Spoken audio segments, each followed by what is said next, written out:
Baik, terima kasih. Bertemu lagi dalam video pembelajaran kali ini. Di sini kita akan balik lagi ke materi sebelumnya tentang statistik, ya. Saya akan memberikan tambahan sedikit dari apa yang sudah kita pelajari waktu kita belajar statistik waktu itu, ya.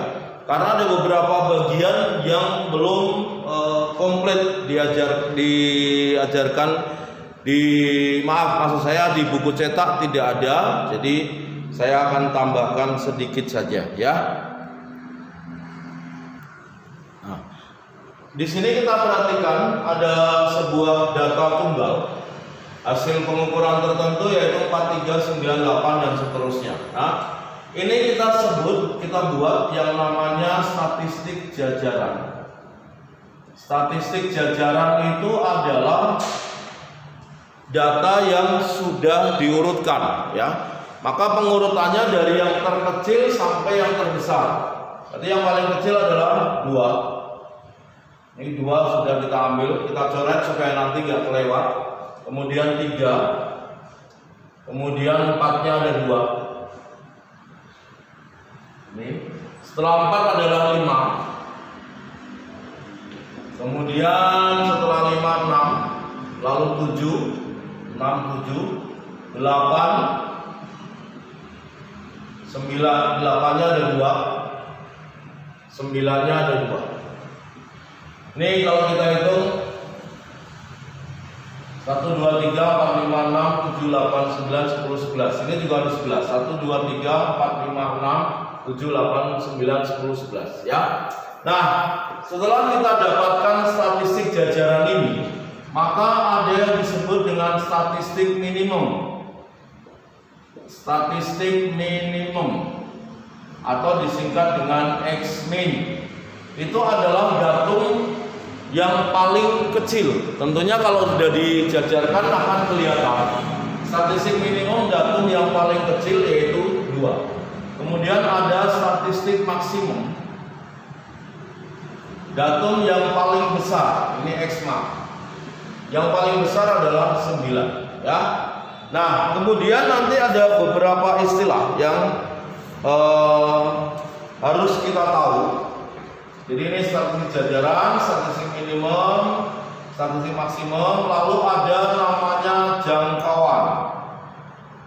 Jangkauan itu disingkat dengan J, adalah statistik maksimum dikurangi statistik minimum, ya.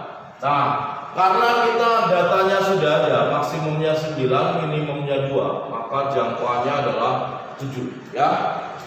Nah, kemudian setelah jangkauan nanti kita akan mencari, kalian sudah saya ajari tentang mencari kuartil, ya.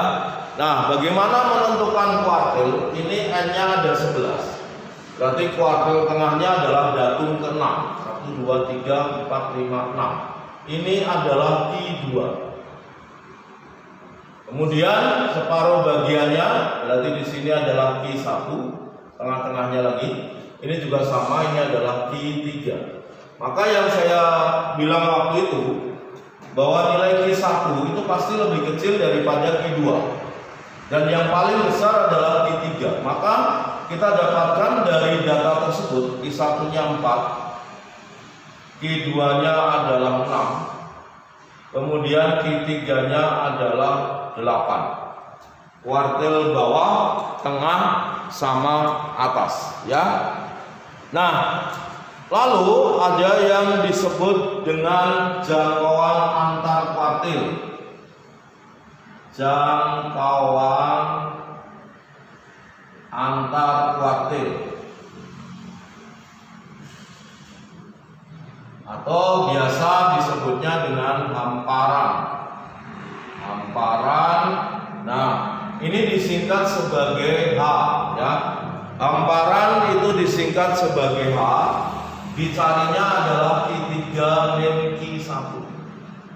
Berarti Q3-nya 8, Q1-nya adalah 4. Berarti hamparannya adalah 4. Nah, itu hamparan. Kemudian ada istilah lagi yang disebut dengan langkah.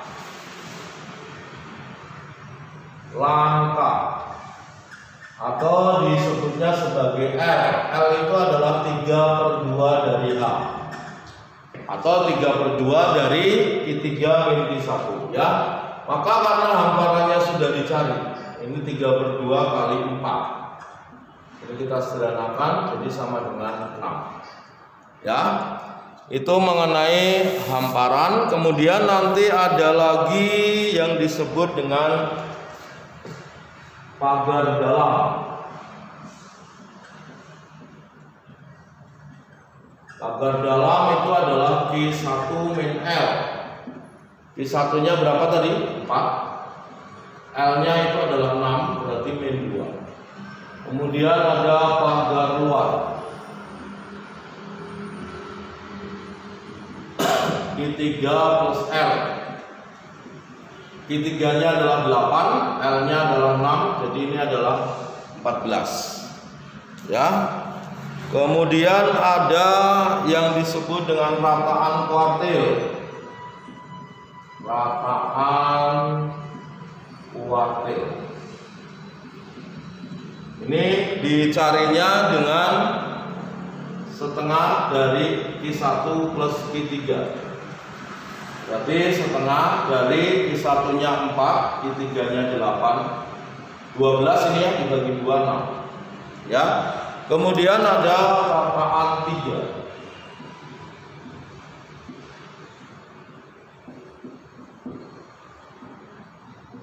Rataan 3 ini dicari dengan 1/4 dikalikan Q1 ditambah 2 Q2 ditambah Q3. Jadi 1/4, Q1 nya 4, Q2 nya tadi 6 dikalikan 2 berarti 12, ditambah Q3 nya 8. Ini 24 dibagi 4 sama dengan 6. Nah, ini adalah beberapa hal yang pertama yang mau saya tambahkan. Kemudian ada satu hal lagi untuk mencari rata-rata data berkelompok. Nah, ini yang kedua yang mau saya tambahkan. Ini ada data berkelompok, misalnya seperti ini. Nah, terutama untuk mencari rata-rata, ya, rata-rata. Pada saat itu mencari rata-rata hanya diberikan dengan sigma F dikalikan XI dibagi dengan sigma F, ya kan? Ingat kan? Di mana XI-nya itu adalah titik tengah. Jadi kalau ini kita lihat sigma F-nya ini adalah 21, 31 sama 9, ini 40. Kemudian XI-nya titik tengah kelasnya ini berarti 42. Panjang kelasnya ini 5 ya. Berarti 47, 52, 57 sama 62 ya. Nah, sekarang bagaimana mencari rata-rata? Rata-rata menggunakan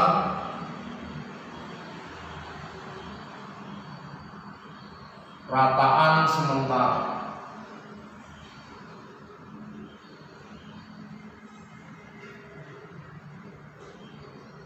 Atau kita sebut X bar S. Nah, bukan 5 ya, S. Kita akan mencari rata-rata tetapi dengan menggunakan rataan sementara. Rataan sementara itu apa? Rataan sementara itu adalah titik tengah kelas yang mempunyai frekuensi besar. Frekuensi besarnya di sini ada 18. Titik tengahnya adalah 47. Nah, maka ini yang kita tetapkan sebagai rataan sementara. Sekali lagi kita ambil rataan sementara itu adalah titik tengah kelas yang mempunyai frekuensi paling besar, ya. Nah, ini nanti dengan menggunakan rataan sementara itu ada dua cara. Yang pertama itu adalah D itu adalah XI dikurangi X bar S. Nah, sekarang kita lihat kalau D-nya adalah XI dikurangi X bar S, ini XI, X bar S-nya ini ya. Berarti di sini adalah 42 dikurangi 47 min 5. Ini 47 min 47 0. Kemudian 52 min 47 5. Kemudian ini 10. Kemudian ini 15. Nah, itu adalah kita sebut sebagai D. Maka nanti yang pertama itu ada rataan. Itu bisa dihitung dengan rataan sementara. Ditambah ini sigma F kali D dibagi sigma F. Nah, sekarang kita lihat. Berarti kita harus mengalihkan antara F dengan D. Ini kita buat kolom lagi, kalikan F dengan D. Sini berarti min 15. Ini udah pasti 0, ya kan? Kemudian 10 dengan 5 50. Kemudian ini 70. Kemudian ini 30. Karena di situ dikatakan sigma, maka kita cari, ya. Ini 150 dikurangi 15, 135. Maka di sini rataan sementaranya adalah 47. Ditambah ini adalah 135 dibagi sigma F-nya 40. Jadi 47 ditambah 135 dibagi 40. Mari kita hitung dulu ya. 135 dibagi 40 itu adalah 3,375. Sehingga rata-ratanya menjadi 50,375 ya. Ini adalah rataan yang pertama yang menggunakan rataan sementara. Kemudian yang kedua, ini kita masih menggunakan rataan sementara. Ada yang disebut dengan istilahnya adalah coding atau pengkodean. Ya. Coding atau pengkodean. Nah, bedanya adalah ini kita tambahkan lagi kolom. Di sini coding saya lambangkan dengan C aja ya, C. Maka di sini C. Nah, untuk kelas yang tadi kita ambil menjadi rataan sementara, ini kita beri kode 0. Kemudian ke bawah ini 1, 2, 3 berurutan. Berarti ke atasnya sebelum 0 adalah min 1. Nah, kemudian ini ada F kali C. Sama, kita kalikan dengan frekuensinya. Ini menjadi min 3, ini 0, kemudian ini 10, kemudian ini 14, kemudian ini 6. 20, 30 dikurangi 3, berarti 27 ya. 20, 24, 30 dikurangi 3, 27.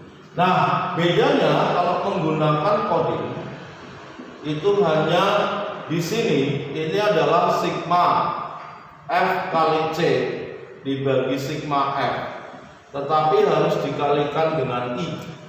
Kalau di sini tadi kita menggunakan D tanpa mengalihkan I, di sini kita kalikan dengan I. Ya, mari kita hitung. Ini 47. F kali C-nya adalah 27 dibagi 40. I-nya panjang kelasnya adalah 5. Ini kita sederhanakan berarti 8. Jadi 47 ditambah 27 per 8 ya. 47 ditambah 27 per 8. Berapa itu? 27 dibagi 8 itu adalah 27 dibagi 8. Kalau 3 24. Kemudian 30 24 berarti ada sisa 3 33 24 kemudian 6 berarti 7 5 ya. Maka hasilnya adalah 50,375. Nah, silakan diperhatikan dengan menggunakan D dan menggunakan coding. Ini ternyata hasilnya sama. Nah, ini adalah materi statistik yang mau saya tambahkan ya, sebagai tambahan catatan kalian nanti untuk persiapan menghadapi PAS. Ya, tolong diperhatikan langkah-langkahnya. bedanya dengan coding dan hanya menggunakan D itu di mana? Itu silakan dicermati dari contoh berikut. Dari contoh yang saya berikan. Nah, oke. Kalau begitu terima kasih untuk pertemuan hari ini. Untuk video kali ini hanya video tambahan saja. Tolong diperhatikan, yang lain-lain sudah semuanya diajarkan di pertemuan terdahulu ya. Terima kasih untuk kebersamaannya dan sampai ketemu lagi dalam pembelajaran berikutnya.